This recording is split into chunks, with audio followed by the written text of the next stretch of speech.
The house was perfect.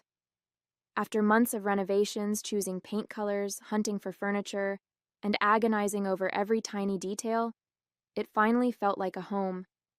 Our home. I'd spent countless hours on this space, pouring in not just money but heart and soul. It wasn't just a house. It was a symbol of what I thought my marriage to Daniel could be. A partnership. A place where we could start fresh and build something beautiful together. That's why, when he casually dropped the bomb over dinner, it felt like a slap in the face.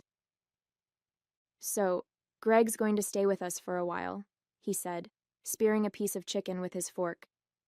"You know, just until he gets back on his feet." I blinked at him, not sure I'd heard him right. "Greg? Your friend? The one going through the divorce?" "Yeah," Daniel said, chewing like it was no big deal. "He needs a place to crash, and he's bringing his dog too." I put my fork down, my appetite evaporating. "How long is a while?" He shrugged. "Until further notice." My name is Julia, and I'm 36 years old. For the past year, I've been pouring my energy into this house. It wasn't just about renovations. It was about creating a sanctuary, a place where Daniel and I could finally settle down and start the next chapter of our lives. But over the years, I'd started to notice a troubling pattern. Daniel had a habit of making decisions, big ones, without consulting me. Whether it was switching jobs, planning vacations, or apparently inviting his recently divorced best friend to live with us indefinitely, my opinion was always an afterthought. He'd brush off my concerns with a casual, "It's fine," or "We'll figure it out." And each time I'd let it go, convincing myself it wasn't worth the fight. This time, though, it felt different. The house was supposed to be our space, the one place where I thought I'd finally have a say. And yet, here we were, with Daniel unilaterally deciding to upend our lives. Again. "Daniel," I said, trying to keep my voice calm, "don't you think we should have talked about this first? This is a huge decision." He looked at me like I'd just suggested something ridiculous. "Why? It's my house, too. I don't need your permission to help my best friend." I felt my stomach knot. "This isn't just about Greg. We've just finished moving in, we're finally settling down, and now you're inviting someone else to live with us indefinitely? What about his dog? What about our space? This affects both of us." Daniel sighed and leaned back in his chair. "Look, it's not a big deal. Greg's going through a rough time, and I'm not going to abandon him. He's my best friend. You'd do the same if it were one of your friends." "That's not the point," I said, my voice sharper now. "The point is, you didn't ask me. You just decided, and now I'm supposed to go along with it like I don't have a choice?" "It's my house too, Julia," he snapped, his tone turning defensive. "And my decision is final." The words hung in the air like a punch to the gut. My decision is final. Not our decision. My decision. In that moment, it was painfully clear. He didn't see me as an equal partner. He saw me as someone who'd adjust, compromise, and bend to whatever he wanted. And the worst part? He expected me to accept it without a fight. I stared at him across the table, my heart pounding. Every fiber of my being wanted to explode, to yell, to tell him exactly how wrong he was. But instead, I forced myself to take a deep breath. If there was one thing I'd learned over the years, it was that arguing with Daniel rarely led to anything productive. He'd dig in his heels, double down, and turn the blame back on me. So I did something I hadn't done before. I stayed quiet. "Okay," I said finally, my voice calm but icy. "If that's how you feel." Daniel frowned, clearly expecting more of a reaction. "That's it?" I nodded. "That's it." I cleared the table without another word, retreating to the bedroom as Daniel sat back down and turned on the TV. My hands shook as I loaded the dishwasher, the anger bubbling just beneath the surface. He thought he'd won. He thought I'd let this go, just like I always did. But this time, he was wrong. That night, as Daniel slept soundly beside me, I lay awake, staring at the ceiling. The house I'd spent months building didn't feel like mine anymore. It felt like a stage for someone else's decisions, someone else's rules. And if I didn't take a stand now, it would only get worse. A plan began to form in the back of my mind. Small at first, but growing with every passing moment. I wasn't going to yell or beg or try to change his mind. I was going to show him what it meant to make a decision without considering someone else. When he arrived with Greg and that dog, they'd find out just how final my decisions could be. I spent the next few days quietly setting my plan in motion. Daniel didn't suspect a thing. Why would he? He'd made it clear he thought his word was law, and as usual, he assumed I'd fall in line. But this time, I wasn't backing down. I'd spent too much time, effort, and energy creating this home to let it become someone else's crash pad. No questions asked. The first step was the locks. I called a locksmith while Daniel was at work, explaining that I wanted all the exterior locks replaced. "It's a precaution," I told the man, forcing a polite smile as he drilled away. He didn't need to know the details, and frankly, I wasn't ready to admit to anyone what had pushed me to this point. When the job was done, I held the new keys in my hand, feeling a flicker of power I hadn't felt in months. Step 2 was reclaiming the space inside. I walked through the house, taking stock of everything that screamed Daniel's decisions. The oversized recliner he insisted on keeping, the ugly coffee table his mother gave us, the ridiculous sports memorabilia cluttering the walls. I moved it all into the garage. By the time I was done, the house looked different. Lighter. Mine. Lauren came over that evening to help finalize the details of my counterplan.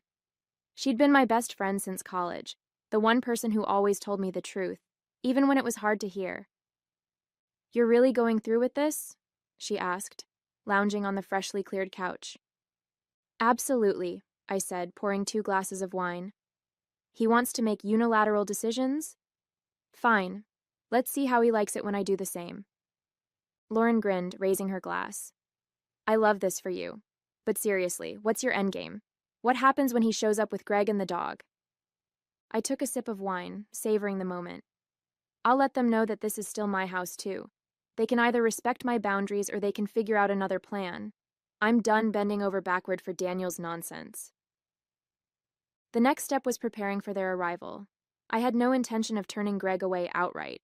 I knew it wasn't his fault that Daniel had overstepped. But I wasn't going to roll out the welcome mat either. I set up the guest room with the bare minimum: a mattress, a single pillow, and an old blanket. No extra comforts, no space for the dog, nothing that screamed "make yourself at home." If Daniel wanted to play the generous host, he could do it without my help. Meanwhile, I packed a small bag of Daniel's things, just the essentials, and left it by the front door. It wasn't a threat, exactly. It was a reminder that this was my home too, and I wouldn't hesitate to protect it if he continued to ignore my voice. The real pièce de résistance was the letter. I spent hours drafting it, making sure every word hit exactly the way I wanted. It wasn't an angry rant. That wasn't my style.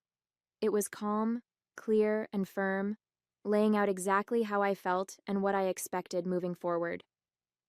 "Daniel," it read, "this house is our shared home, which means decisions about it should be made together. By inviting Greg to live here without consulting me, you dismissed my feelings and undermined our partnership. I won't tolerate being treated as an afterthought in my own home. If Greg stays here, it will be under my conditions, not yours.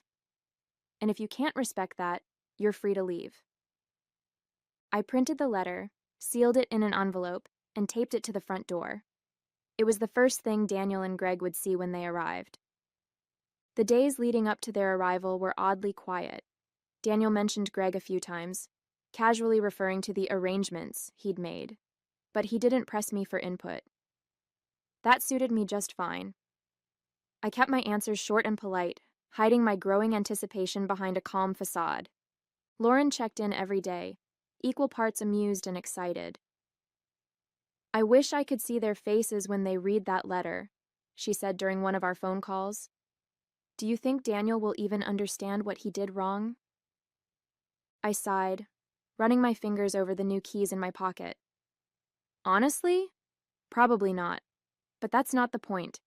This isn't about him getting it. It's about me standing up for myself. Finally, the day arrived. Daniel had texted me earlier that morning to let me know they'd be at the house around 6 p.m. "Make sure everything's ready for Greg," he wrote, as though I were some kind of hotel concierge. I rolled my eyes and set about putting the finishing touches on my plan. The house was spotless, the guest room perfectly mediocre, and the letter taped firmly to the door. I felt a mix of nerves and anticipation as the clock ticked closer to 6. For years, I'd let Daniel's behavior slide, convincing myself that it wasn't worth the fight. But this time, I was ready. When I heard the car pull into the driveway, my heart pounded in my chest. I stood near the kitchen, out of sight but close enough to hear everything. I didn't need to see their faces to know the moment they read the letter. Daniel's voice carried loud and clear.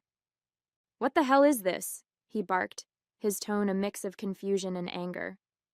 "Looks like a letter," Greg said, his voice quieter. "Maybe you should read it." I held my breath as silence fell over the house, the weight of my words sinking in. What the hell is this supposed to mean? Daniel's voice roared through the house as the front door slammed shut. I stayed in the kitchen, letting the words linger in the air. I wanted him to read the letter fully, to stew in the implications before I made my entrance. "What's going on?" Greg's voice followed, quieter but tinged with awkward concern. "Should I leave? I don't want to cause problems." "Oh, you're not leaving," Daniel said angrily, his voice rising. "This is my house too, and nobody gets to make rules without me." I walked out of the kitchen then, calm and collected, as though I'd just finished reading a book. "Oh, hi, Daniel, Greg." My tone was so casual, it threw both of them off for a moment. "I see you found the letter." Daniel turned to me, the crumpled paper still in his hand. "What is this?" he demanded, shaking it at me. "What are you trying to pull?" "I'm not trying to pull anything," I said, folding my arms. "I'm just reminding you that this is our home, and I'm not going to stand by while you treat me like a guest in my own space." Greg stepped back slightly, looking more uncomfortable by the second. "Hey, Julia, if this is a bad time, I can—" "No, Greg," I said, cutting him off but softening my tone. "This isn't your fault. You're just caught in the middle of something Daniel should have handled differently." "Handled differently?" Daniel snapped, his face turning red. "You're the one handling this poorly. Changing the locks? Rearranging the house? What are you even doing?" "I'm making a point," I said firmly. "For years, you've made decisions that affect both of us without consulting me. This house was supposed to be our fresh start, Daniel, but instead, you've turned it into a dumping ground for everyone else's problems. And when I asked you to talk to me about it, you told me your decision was final." "Because it is," he said, doubling down. "Greg's my best friend. He needed a place to stay, and I'm not going to apologize for helping him. And I'm not going to apologize for standing up for myself," I shot back, my voice steady but laced with steel. "If Greg stays here, it's going to be under my terms, not yours." Greg held up his hands, trying to de-escalate. "Guys, look, maybe this isn't the best time for me to move in. I don't want to be the reason you two are fighting." Daniel rounded on him, his frustration spilling over. "No, Greg, you're staying. Julia's just overreacting. She'll get over it." "I won't," I said flatly, causing both men to freeze. "This isn't something I'll get over. You've ignored me, dismissed me, and taken me for granted for years, Daniel. This time, I'm drawing the line." Daniel laughed bitterly, gesturing toward the guest room. "So what? You're going to keep me out of my own house? Good luck with that." I stepped closer, meeting his gaze head-on. "It's not just your house, Daniel. It's mine too. And unless you're willing to treat me like an equal partner, maybe you should be the one leaving." The room went silent. Greg shifted awkwardly, clearly wishing he were anywhere else. Daniel looked at me like he couldn't believe what he was hearing. For the first time in years, I saw uncertainty in his eyes. "You're serious," he said finally, his voice quieter. "I've never been more serious," I replied. "You've taken me for granted for too long, Daniel. If you want this to work, you're going to have to start listening to me." If not, I'll be fine on my own. Greg cleared his throat, breaking the tension. Julia, he said hesitantly, I think I should leave. This isn't my fight. You're right, I said, turning to him. It isn't. And I'm sorry you got caught in the middle of this.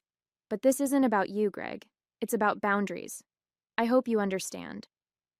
Greg nodded, grabbing his bag and the dog's leash. I'll figure something else out, he said, shooting a meaningful look at Daniel.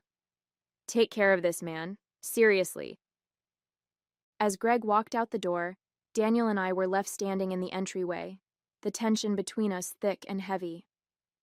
This is ridiculous, he muttered, pacing back and forth. All this over Greg staying here for a little while? It's not just about Greg, I said, my voice softening slightly.